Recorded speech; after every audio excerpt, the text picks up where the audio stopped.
Hi, my name is Alexis Ohana, and this is my Theory to Practice project. We cannot follow one single psychological theory throughout our experience as an educator.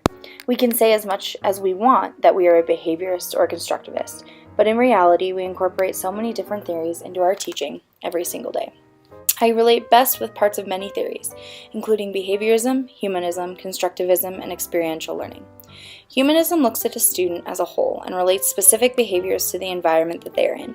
Maslow and Rogers spearheaded this psychological movement. This focuses on choice and control. Students are encouraged to make choices for themselves and motivate themselves. The teacher serves as a facilitator, something I agree with wholeheartedly. In order to demonstrate this idea of humanism and incorporate it successfully into my classroom, I will start with the beginning of the year classroom layout. I want my classroom to center on discussion and having students take charge of their learning. To do this, I will incorporate round tables in my classroom, ensuring that students can collaborate in all of their projects. I will also have a quiet reading corner with beanbags and couches where students can go after assignments are finished. This will hopefully help to facilitate a love of reading and allow students to focus on reading by themselves and improving their individual comprehension levels. Though humanism is a great part of education, there does need to be a more strict system for behavior at times. This is where the theory of behaviorism comes into play. This theory assumes that human behavior is learned, and the desired response must be rewarded in order for learning to take place. In education, this is seen through reward systems. In my classroom, one of the biggest ideas I will emphasize will be listening, an important aspect of ELA.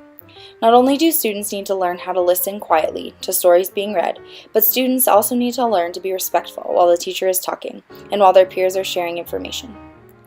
When these behaviors are exhibited, there will be a system in place where they will be able to move up and down on a scale, depending on the nature of the behavior.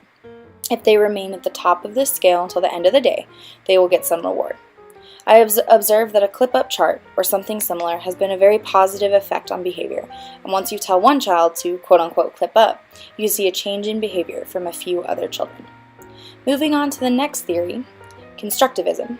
I believe learning occurs through active involvement. Learners make meaning in knowledge, and this can only happen if students are thinking critically and are motivated to learn for themselves. This theory combines the two previous theories, but focuses more on the critical thinking aspect and moving into the higher order thinking in Bloom's taxonomy. In my future classroom, I want to create a CLE, or a constructivist learning environment, where the learning is centered on one specific goal.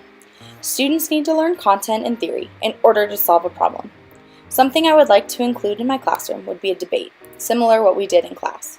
This would allow students to question each other and collaborate with peers to solve an issue,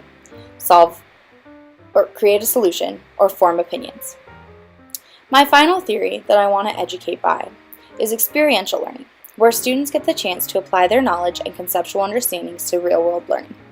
When students get the chance to learn in authentic environments, the learning becomes significantly more powerful. A lot of real-world learning can take place with the use of technology. It is interesting how much of what we know and experience can happen easily through the internet. Deepening knowledge can take place from one search on Google, and learning how to use word processing will allow for future real-world success. Worksheets aren't going to assist students as much as learning how to search for information on a computer or mastering certain aspects of technology. I want to include as much technology incorporation in my classroom as possible. In the SAMR model, my goal will be to reach the redefinition stage, or creation of a task that could not be done without the use of technology.